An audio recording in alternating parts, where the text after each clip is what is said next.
So we see Seth Rollins in a very sparkly green jacket. He comes out, does his thing, to hype himself up. And then he started to talk about his upcoming title defense against Drew McIntyre at day one. And since he heard his name, Drew made sure to come out. He waited until he heard his name to come out. Such a And gentleman.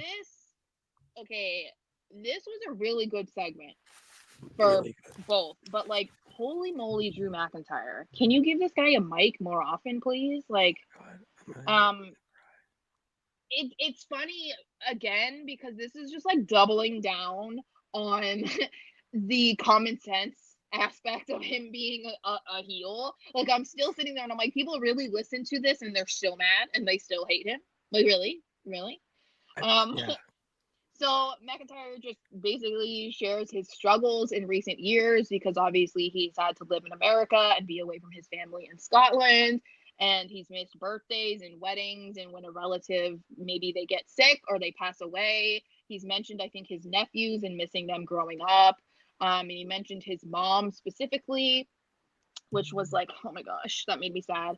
Um, and he was saying how he wasn't able to be there for her, and we know that she passed away. I'm pretty sure that's I why think he named the sword after her, which I'm pretty sure is because she okay. passed.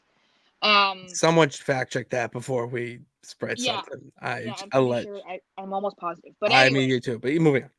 So he said that he has been recently questioning if it's all worth it because of this. Like he was able to see his family and talk to them recently, and he's just is this worth it? Like, why am I doing this? Because I'm missing out so much. And he said at first he was going to say to Seth, well, he obviously can't relate to this, but he said actually he can because he is married to Becky Lynch, who is from Ireland, so she goes through the same problems as he does. And so obviously they've had conversations about Becky missing home and her family and her friends in Ireland. And so he says, I don't just want to beat you, I need to beat you. I need that title. He says, because I need it for like affirmation. I need to know that this is what I'm supposed to be doing, that everything that I've been doing is worth it and not just a waste of my time. And you could tell Seth was like actually looking sympathetic. Like it almost Oh was yeah. like Oh, he was. he would want to hug him or something, Yeah, which I thought that was a cool part, because he didn't have to, but it felt genuine to me. it was the most genuine promo, whatever you want to call it, that I've seen in a very long time. The things that Drew was saying not Hmm. only resonated with Drew McIntyre fans, but you resonated with it as a human. You know, how many Hmm. sacrifices do we make, or does anyone make in a day to do what they ultimately dream of doing, or Or just to even, get paid. or just to get paid, help their family, whatever. Hmm. And the way he conveyed that, like, oh man, I was just sitting there.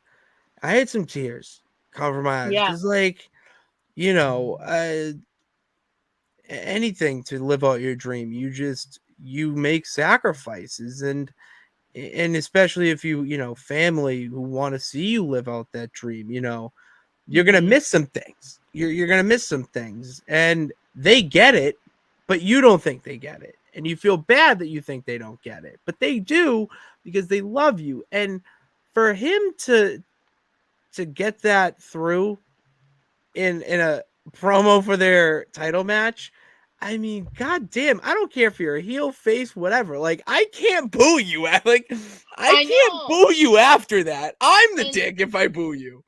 and the thing is like it came off genuine because it is, Yeah. like these are actual concerns and things that he has been struggling with. So it's like that's what is cool about that aspect of this feud, I think, because it is nice when they're able to add like a realistic element into a feud, and that it's not just like, oh yeah, we just want these two guys that are at the top of the company go against each other, and there's not really anything that interesting, below a surface level Hmm. in it. And that's why sometimes it isn't good. Like their match might be great, but like the feud isn't. And Hmm. I feel like adding that part for Drew in this situation just makes it even more confusing to me that Yeah. people are supposed to hate him. Like, how can you hate this guy? You know, like, but Seth, like I said, was looking sympathetic.